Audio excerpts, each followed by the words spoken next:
Topic natin, bakit madalas umihi kapag nagkakaedad?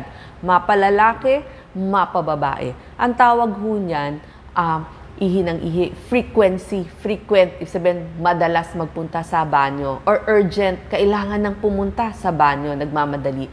Or overactive ba ang iyong pantog? Overactive bladder syndrome. Baka naman ninenervyos ka lang. So, mapalalaki, mapababae, lalo na kung may edad, na napapansin nyo na yan. Ano ba ang normal? Ang normal po, 7 hanggang 8 beses sa 24 hours. Pero pag napansin nyo, more than o higit pa sa 8 beses sa 24 hours. Yung iba nga, oras-oras. Yung iba, kada kalahating oras, kailangan ng pumunta sa banyo. Yan po ang tinatawag na frequent urination o ihi ng ihi. Kung kayo po ay malakas uminom, tignan nyo rin. So natural, mas madalas kayong pupunta doon sa banyo kung more than 2 liters ang naiinom nyo sa maghapon. O baka naman mayroon kayong gamot na pampaihi. Tanungin nyo sa doktor ninyo, lalo na yung mga high blood. O kaya naman, isasabi ko pa, ano yung mga dahilan bakit tayo ihi ng ihi. Pero sino nga ba yung mga laging ihi ng ihi? Pag sa babae, yung mga buntis. O kaya pag edad 70 pataas, yun nga sabi ko nagkakaedad. O kaya baka sa lalaki, may problema na sa prostate. So tignan natin saan nagsisimula yung problema. So ito yung urinary tract infection. So ito inaaral din po ito ng mga bata, ng mga nasa eskwela. Pag sinabing urinary tract, composed of yung ating kidneys o yung bato. Tapos meron dyan tubo, ureter po yan. Tapos meron tayong pantog, bladder. At sa dulo nun, kung saan lalabas, urethra po yan. Labasan na ng ihi. So, anywhere dito sa mga ito ay pwedeng magkaroon ng problema, kaya kayo ihi ng ihi. Alam nyo ba? Sabi ko nga, bakit pag nagkakaedad? Kasi pag 40s to 50s, dapat mapapansin nyo, once a night, gigising tayo para umihi. Pero, bakit pag edad 60s na, 2 times na tayong gumigising? Pero yung edad 80, minsan 3 times na silang gigising. Pero kung higit pa doon, ang paggising ninyo sa sinabi kong once, twice, or thrice, meron na yang mga dahilan. Baka naman, nagkakaproblema na doon sa mga iba't ibang lugar. So, tignan nyo kung may mga ganitong kasamang sintomas, kasi tatanong sa inyo ng doktor, masakit bang umihi? Hirap bang humihi?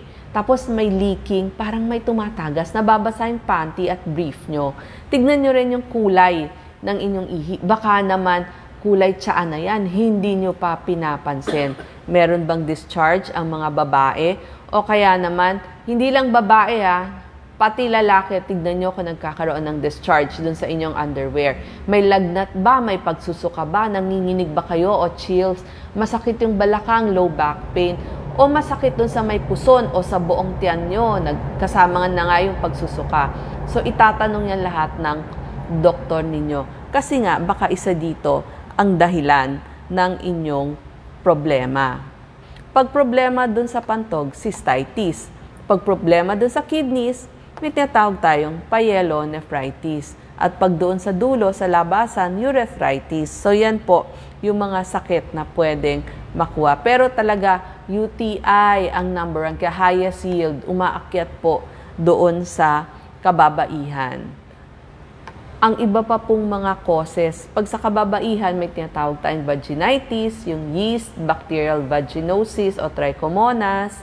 Tapos, sa kababaihan din, may tinatawag na uterine prolapse, vaginal prolapse. Yung pag naghugas ho kayo ng maselang bahagi, bakit parang may nakakapa kayong lumalabas? So, yung buwak po yun. So, dapat pupunta tayo sa ating OBGYN. Yung iba, yung mga diabetiko, baka hindi nyo alam, tumataas na yung inyong sugar, hindi na nagagamit yung insulin. So, ang tendency ng katawan natin, ilalabas yung asukal. Kaya, gagawin niya, mas ihi ng ihi. Tsaka medyo mapapansin nyo, mas madami din yung iniihi ng mga diabetic. Kaya nga later, sasabihin ko, kailangan din ng blood test. Tapos, sa kalalakihan naman, may tinatawag na BPH, lumalaki po yung kanilang prostate. Ito. Ang problem dito sa prostate, nakaipit ho yan dun sa tubo, yung kaninang sinasabi ko, dun sa tubo. So, pag naiipit niya, yung pantog nyo, hindi niya talaga totally ma-empty. May naiwan pa pala. So, yun, iihi na naman kayo. Tapos, baka meron din mga kondisyon na dun sa inyong nerves. Baka naman po na stroke o na Parkinson's disease. So, lalo na paglalaki, mas ihi ng ihi. At tanungin sa doktor, lalo na yung mga high blood, baka yung mga gamot nyo may pampaihi. Tsaka yung mga may heart failure, syempre, mas pinaiihi ho sila. Tapos sa kalalakihan, meron din ho, mas nagkaka-stone doon sa kanilang pantog. So, hindi lang ho kidney stone na bladder stone. So, mas iihi din kayo ng iihi. So, yan po, babae at lalaki pwedeng makaranas ng ihi ng ihi. So, ano ang gagawin? Pupunta ho tayo sa mga doktor. Ano hong doktor? Urologist, lalo na kung lalaki kayo. Pero pwede din ho ang babae doon pumunta. Doktor sa kidneys, nephrologist. At sabi ko nga, pag problema doon sa reproductive system ng kababaihan o tungkol sa panganganak o dahil babae kayo, OBGYN, pwede nyo rin hong tanungin. So, itetest kayo. Kasama ho ang neurologic test. Isabihin yung test sa inyong nerve. So, wag ho kayo magtataka kung bakit tinetest ng doktor yung inyong mga nerves. Tatanungin din ho kayo. Tapos, ang mga laboratory, syempre pinakamura urinalysis. At pag may UTI, baka kailangan may culture. Ipapa-blood test din kayo. So, kasama dyan, creatinine, asukal. Kasi sabi ko nga, number 1 cause, diabetes. Electrolytes, baka nagloloko electrolytes. May makikita silang sakit. At sa kalalakihan, kaya may blood test, PSA, kasama yung prostate. Tapos, merong mga test, yung para sa flow ng urine, yung pressure sa pantog, yung cystometry, may cystoscopy pa, sisilipin ng instrumento, tapos kung nerves ang problem, may EMG, electromyography, ultrasound, ito ho, isa sa mga, bukod dun sa CT scan, ultrasound, ano ang gagawin nyo? Hindi ba kapag kayo ay mag-ultrasound, wag na hong mag-aalmusal, gawin nyo, i-schedule nyo sa umaga para hindi kayo magutom. Walang laman ng tiyan, so bago kayo mag-ultrasound, umihi na. Kaya lang magbaon ho kayo ng 1 litrong tubig kasi pagkatapos i-ultrasound ng inyong mga bato, so nakita na pantog, papainumin naman kayo. Kailangan naman ihing-ihi kayo. So ang hirap hong magpuno ng pantog, kaya magbaon na kayo ng tubig. Huwag hong sobrang lamig, baka sumakit yung tiyan nyo. Dapat yung temperature water lang natin. At doon ho, marami nang makikita kung may naiiwan bang ihi doon sa inyong pantog, yung post-void residual urine. Tinitignan din ho yan ng doktor. Ano ho ba ang gamutan doon sa ihi ng ihi? So, sasabihan kayo yung mga bawasan po. Meron pong mga pagkain na medyo sabi nila, dun sa ating pantog, medyo mas pinapaihi tayo. So, bawas kape, alak, carbonated drinks, tsaa, tsokolate. Yan po, papabawasin kayo. Tapos, kung medyo mataba tayo, overweight, medyo loose weight tayo, titignan natin lagi ang kulay ng ihi natin. Tapos, meron din tinatawag na retraining ng bladder. Tinitrain yung inyong pantog. Usually, 12 weeks to. Tuturuan kayo kung napakadalas niyong mag-CR, di kung dati, kalahating oras, o yung iba nga every 5 minutes, sasabihin, pigil muna. Pipigilan nyo o orasan nyo. Pigil, kalahating oras, tapos, so, kung kaya umabot hanggang dun sa susunod na kalahating oras. At pag kaya nyo na yan, after ilang araw, pataas na ng pataas yung oras ng pagpigil. Gagawin ng 4 na oras. So, hanggang maging 4 na oras na. Kasi nga, sabi ko, ang frequency, yung iba kada oras o kada kalahating oras, pupunta ng banyo. So, pigil hanggang matutunan na ng inyong pantog. So, retraining, minimum non 12 weeks. Tapos, merong mga exercises, pampalakas ng muscle dun sa paligid ng pantog, tsaka ng urethra, yung pinakahuling butas na daanan ng ihi. Usually, makikita nyo, 3 to 6 weeks may improvement na. So, kung kayo ay nasa trapiko, nakaupo lang kayo, mag-exercises kayo nang walang nakakalam. Sabihin, iipit-ipitin nyo po dun sa may puwerta o dun sa may bandang puwitan. Parang may pencil doon na iniipit kayo. Tawag ho doon, Kegels exercises. Pero pag nasa bahay kayo, ito po ang Kegels.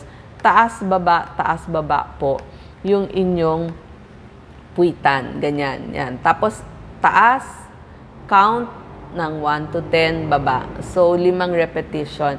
Pwede din ho yung parang clam, para kayong halaan o tulya. Yung 2 binti nyo, buka. Yan. 10 repetitions. O kaya yung knee fold, yan, ifo-fold nyo papunta sa inyo. Pwede rin ho yan. O kaya parang table. Yung isang paa, ayan, no, parang tabletop, nakataas lang. Tapos yung isa naman, nakahinto lang, naka-split naman. So, yan po yung mga exercises, pampalakas ng muscle. Tignan nyo rin ho yung kulay ng inyong ihi. Baka naman sumusobra nga kayo ng inom. Parang more than 2 liters na. Kaya pala kayo ihi ng ihi. So, importante ho yung kulay. Pero kapag medyo very yellow na, baka naman kulang kayo ng iniinom. So, gusto natin nandito lang sa light yellow. Meron ho tayong tinatawag na overactive bladder sa mga kalalakihan. Ang iba hong sintomas niyan, ang hirap magsimula ng ihi. Kaya makikita nyo, tignan nyo sa CR ng lalaki, nakahawak sila dun sa pader. Kailangan pang umiri sa una, mahina yung daloy, o kaya naman putol-putol. So, nangyayari ito sa mga 11 to 16% ng kalalakihan. Bakit? May impeksyon. Mahina nga yung muscle dun sa paligid ng pantog, kaya dun nga kailangan mag-Kegels. Tsaka alam nyo ba, yung mga taong nagtitibi, kasama ho nun yung ihi ng ihi. Kaya kailangan gamutin din natin yung pagtitibi sa pagkain ng maraming fiber katulad ng mga oatmeal, gulay, prutas.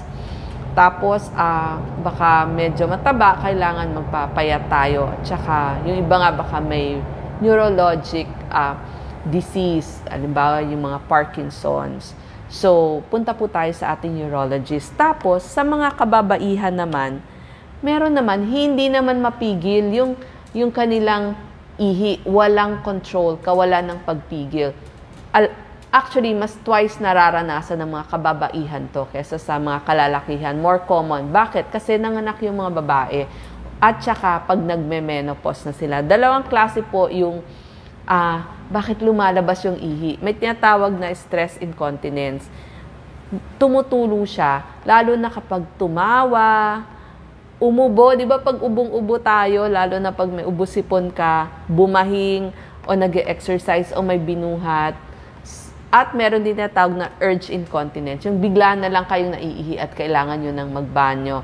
Dito ho nakakatulong yung pasador, o kaya naman yung tinatawag natin na adult diapers. So, babae o lalaki, pag mahaba ho ang biyahe nyo, mag-adult diapers na lang kayo para hindi kayo ninenervyos na, nako baka maihi ako or mangamoy ako. So, dun ho nakakatulong. So, yan ho ang problema natin pag umiidad, hindi ba? Ihi tayo ng ihi o kaya minsan naman may tumatagas dun sa ating ihi. So, tignan ho natin, i-observe natin para pagpunta natin dun sa doktor, alam at masasagot natin yung kanilang mga tanong. Salamat po.